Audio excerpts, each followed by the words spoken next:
Princess Castro at narito ang mga napapanahong balita. Sa muling pag-angat ng turismo sa Alaminos, Pangasinan, naging sentro ng pag-unlad ang hotel na hindi lang para sa turista kundi pati na rin sa karagdagang kabuhayan para sa komunidad. Tunghayan ng ulat mula kay Jade Buhoy.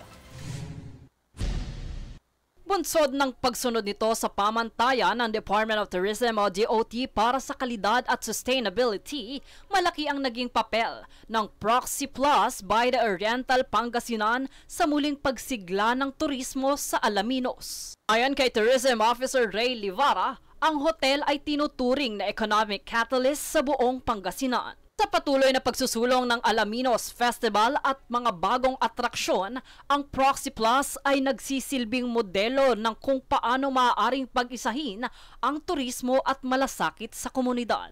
Simula nang buksan ito noong April 12, naging atraksyon ito, hindi lang para sa mga bisita kundi bilang tagapagtaguyod ng lokal na kabuhayan. Bilang isang modernong hotel, nagbigay ito ng mataas na kalidad na karanasan sa mga turista habang aktibong nakikipag-ugnayan sa mga lokal na pamahalaan para sa community integration. Isa sa mga programang ipinatupad nito ay ang farm-to-table concept, kung saan direktang kinukuha ang mga sangkap mula sa mga lokal na magsasaka at mangingisda.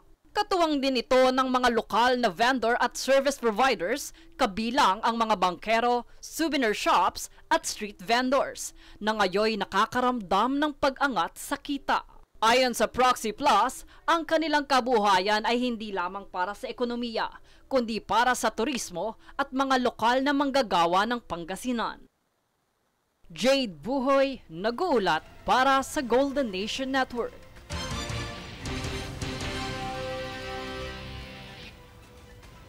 Patuloy ang pagtanggi ni Cebu Governor Gwen Garcia na bumaba sa puwesto habang hinihintay pa ng DILG ang sagot ng COMELEC kaugnay ng legalidad ng kanyang suspensyon sa gitna ng halalan. Tunghayan muli ang ulat mula kay Jade Buhoy. Hinihintay pa rin ng Department of the Interior and Local Government o DILG ang tugon ng Commission on Elections o COMELEC hinggil sa pagpapatupad ng suspensyon laban kay Cebu Governor Gwendolyn Garcia. Ayon kay DILG Undersecretary Rolando Puno, kailangan muna ng pahintulot mula sa COMELEC bago maisakatuparan ang suspensyon ng mga halal na opisyal sa panahon ng kampanya. Ipinunto naman ng DILG na hindi ito usapin ng politika, kundi isang legal na issue na kailangan linawin ng COMELEC. Matatandaang tumanggi si Garcia na bumaba sa pwesto at kwenestyon ang timing ng kautusan na inilabas ng 2 linggo bago ang halalan. Ang nasabing suspensyon ay bunsod ng umano'y paglabag ni Garcia sa pag-issue ng permit sa isang kumpanyang pangkonstruksyon nang walang kinakailangan dokumento mula sa DENR. Nilinaw rin ng palasyo na ang pagdalo ni Pangulong Bongbong Marcos Jr. sa isang rally sa Cebu ay hindi senyales ng suporta sa pagsuway ni Garcia sa kautusan. Ayon pa kay Puno, hindi rin umano nagpapabaya ang DILG sa issue kundi naghihintay lamang ng opisyal na tugon upang hindi lumabag sa patakaran. Anila hanggang wala pang kasagutan mula sa COMELEC, hindi pa kikilos ang DILG sa pagpapatupad ng naturang suspensyon. Jade Buhoy, nag-uulat para sa Golden Nation Network.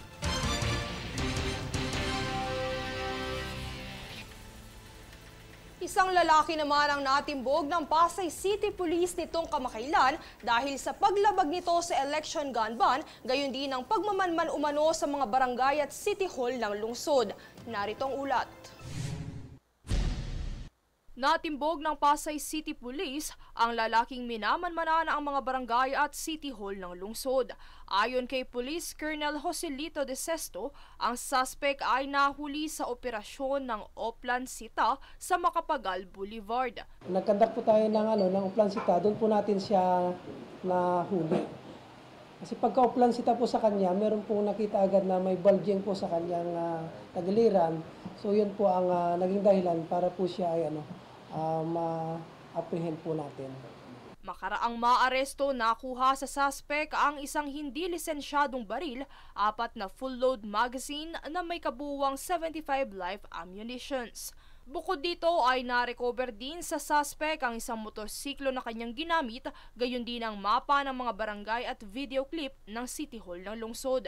Kinilala ang suspect na si Elias Osenar Jr., 41 years old, kung saan bukod sa pagmamanman, siya rin ay haharap sa kasong bayulasyon sa Republic Act 10591 na kaugnay ng RA 1766 o ang Omnibus Election Code, bunsod ng pagdadala ng baril ngayong election gun ban period.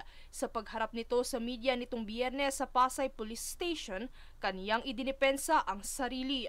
Mag-iikot lang po, tapos magbibideo. Sa Pasay City Hall, bakit kayo may video ng Pasay City Hall? Kasi may info daw po na magbibigayan daw po ng pera sa City Hall. Bagamat alam niya na may gun ban, siya ay nagdala pa rin ng baril sa depensang ito'y kaniyang kailangan sa trabaho. Sa salaysay ng suspect, siya ay inutusang kumuha ng video kapalit ang 10,000 piso.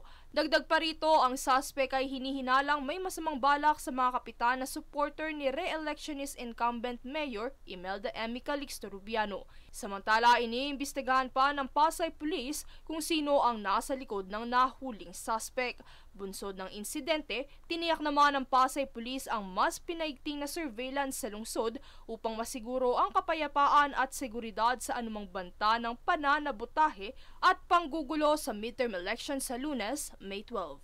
Princess Castro nag-uulat para sa Golden Nation Network.